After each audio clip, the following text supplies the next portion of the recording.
अस्सलाम वालेकुम रहमतुल्लाहि व बरकातुहू। रब्बि इश्रह ली सदरी व यस्सिर ली अमरी वहलुल उक़दतम मिन लिसानी यफ़क़हू क़ौली। रब्बी ज़िदनी इल्मा। This is Shoaib Hasan and welcome to my YouTube channel NMD CAT preparation by Shoaib. जैसा कि हम जानते हैं कि हम डिस्कस कर रहे हैं ऑर्गेनिक केमिस्ट्री के पोर्शन को, और ऑर्गेनिक केमिस्ट्री के पोर्शन में हम यूनिट नंबर 1 को डिस्कस कर रहे हैं, फंडामेंटल प्रिंसिपल्स को। फंडामेंटल प्रिंसिपल्स के पहले 3 लेक्चर्स हमने अपलोड कर लिए हैं। कौन कौन से? Introductions, features of organic compound और क्लासिफिकेशन ऑफ ऑर्गेनिक कंपाउंड्स। आज हम डिस्कस करेंगे बॉन्ड फिशन के बारे में, न्यूक्लियोफाइल के बारे में और इलेक्ट्रोफाइल के बारे में।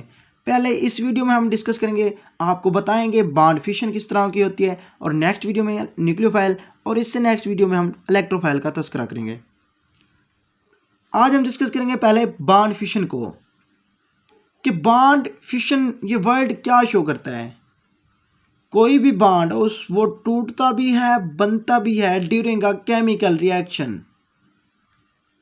तो बॉन्ड फिशन क्या है, कि बॉन्ड टूटता कैसे है। कोई भी केमिकल रिएक्शन हो रहा हो तो उस वक्त बॉन्ड टूटा जाता है। कैसे टूटा जाता है पहले हम ये डिस्कस करेंगे।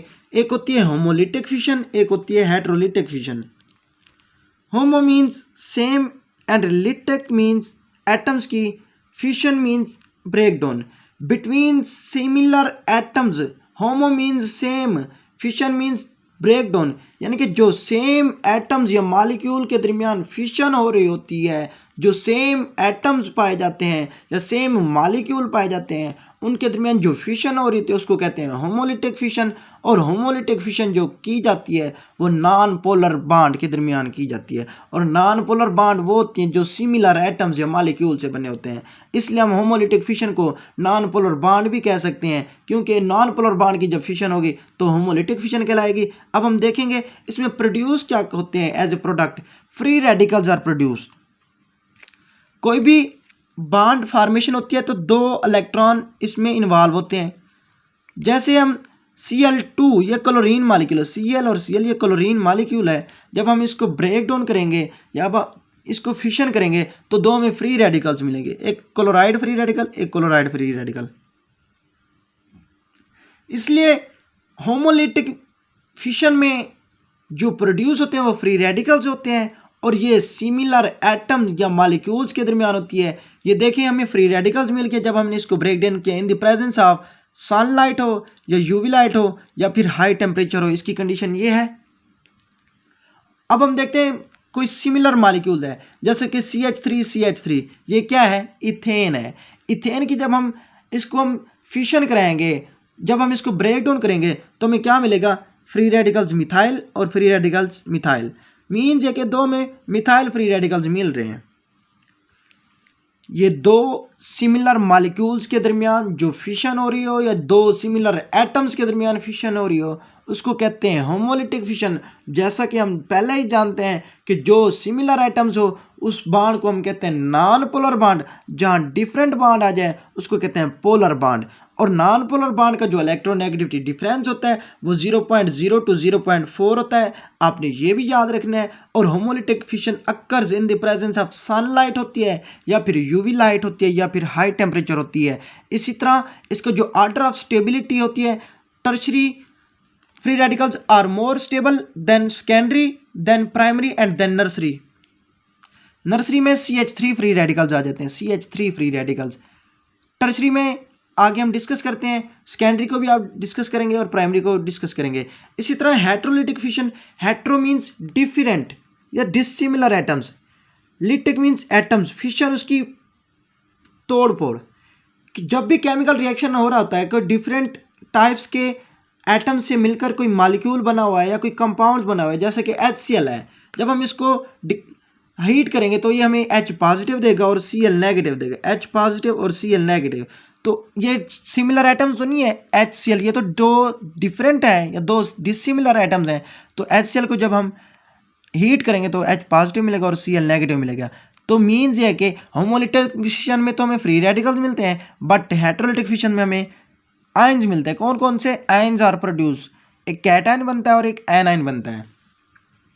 और जो डिसिमिलर एटम्स के दरमियान बॉन्ड बनता है उसको कहते हैं पोलर बॉन्ड्स, और पोलर बॉन्ड्स की जो इलेक्ट्रोनेगेटिविटी डिफरेंस होता है वो 0.4 से 1.7 तक होता है। इसकी जो ऑर्डर ऑफ स्टेबिलिटी है वो tertiary carbocations are more stable than secondary carbocation than primary carbocation than nursery carbocation. इस तरह कार्ब एनाइन, कार्बोकैटायन मीन्स जो पॉजिटिव चार्ज प्रोड्यूस होता है, कैटायन कहते हैं जो पॉजिटिवली चार्ज हो, और एनाइन जो होता है वो नेगेटिवली चार्ज हो।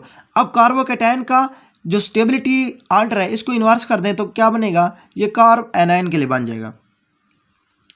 आपने इसका जस्ट ये याद रखना है कि ऑर्डर ऑफ स्टेबिलिटी टर्शरी की सबसे ज़्यादा, फिर सेकेंडरी, फिर प्राइमरी, देन नर्सरी, और कार्बोनाइन की इसकी इन्वर्स हो जाती है, नर्सरी, फिर प्राइमरी, फिर सेकेंडरी, देन टर्शरी। अब हम इसको देखते हैं कि कैसे होता है। एक ट्रेंड आपने याद रखना है कि ऑर्डर ऑफ जो स्टेबिलिटी होती है वो इन्वर्सली रिलेटेड होती है किससे, ऑर्डर ऑफ रिएक्टिविटी से। मीन्स है कि जिसकी ऑर्डर ऑफ स्टेबिलिटी ज़्यादा उसकी ऑर्डर ऑफ रिएक्टिविटी कम। देखें हमने ये स्टेटमेंट लिखा है जिसमें जितने मिथाइल ग्रुप कौन से होते हैं, जिसमें जितने इलेक्ट्रॉन डोनेटिंग ग्रुप ज़्यादा होंगे वो उतना ही ज़्यादा स्टेबल होगा। ये हमने कार्बोकैटायन के लिए लिखा है कि जिसमें जितने ही इलेक्ट्रॉन डोनेटिंग ग्रुप और पॉजिटिवली चार्ज होते हैं वो इलेक्ट्रोफाइल होते हैं, वो इलेक्ट्रॉन डोनेटिंग ग्रुप होते हैं।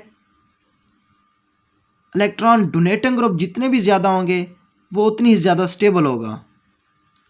इसलिए ऑर्डर ऑफ स्टेबिलिटी जो कार्बोकैटायन की है, देखें टर्शरी कार्बोकैटायन, इसमें मिथाइल ग्रुप कितने हैं, 3 है, इसमें 2 है मिथाइल, इसमें मिथाइल ग्रुप 1 है, और ये नर्सरी ग्रुप है।